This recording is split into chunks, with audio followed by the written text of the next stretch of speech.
Hi, this is Karen Schachter with Dishing with Your Daughter, and thank you so much for being here. So I have a question to ask you today. Have you ever set an intention, set a goal, committed to doing something, and then found yourself feeling stuck, not keeping your word to yourself, not following through on what you said you were going to do?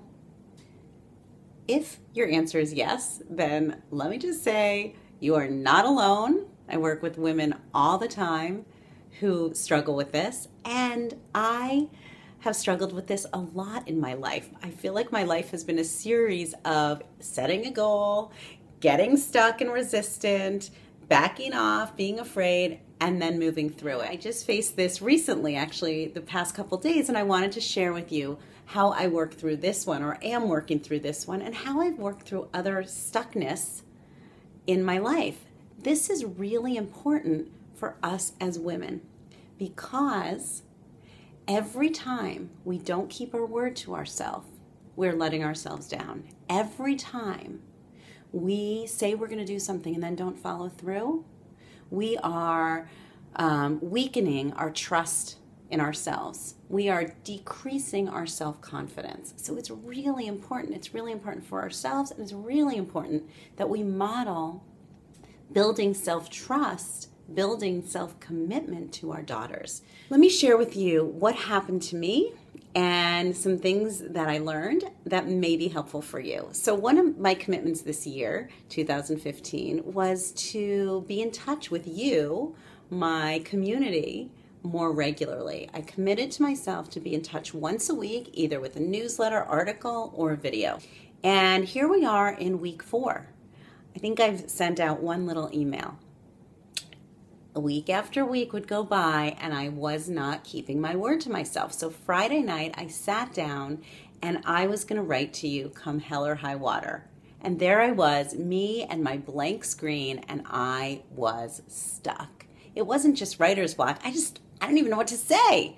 So I found myself trolling email, trolling Facebook, getting up and going to the fridge 70 times to get more chocolate, or pick at this or pick at that, make tea, do whatever.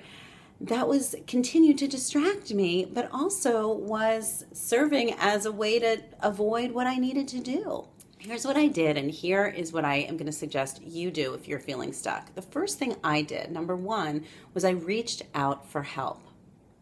I have a community of women and a few men, led by a mentor of mine who has a private Facebook community. I posted on Facebook, help, I am stuck, here's what's going on, I could use some support and or advice, but even support would be great. I got back so much great advice and so much support that it actually propelled me forward. That is number one piece of advice for you. Reach out and get support. You don't have to be stuck alone. Yeah, it's kind of scary to say I'm struggling with this, but it's better to say I'm struggling with this and be a little nervous and to get help moving through it than to stay stuck. Number 2, set aside distractions. Get the chocolate chips away. Turn off Facebook. Shut down email. And number 3, remember that hope is not an effective strategy. Sure, we all want to keep hope alive. Hope is great, but hope is not going to get you anywhere without action.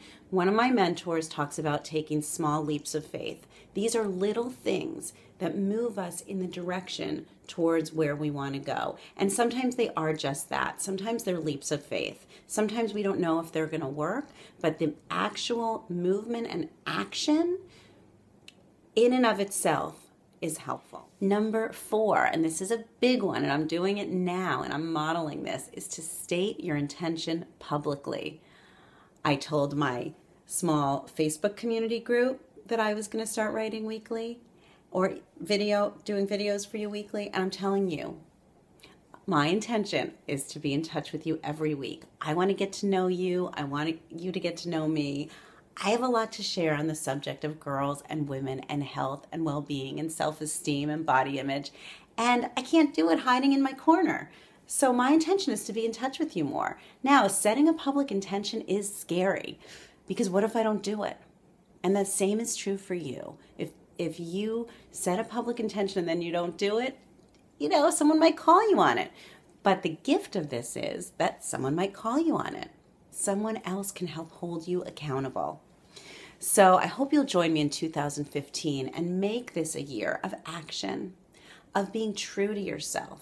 The way we women build our confidence muscle, build our self-esteem, build trust in ourselves, one powerful way is by keeping our word to ourselves. Like any relationship, if we don't keep our word to ourselves, we're going to betray our own trust.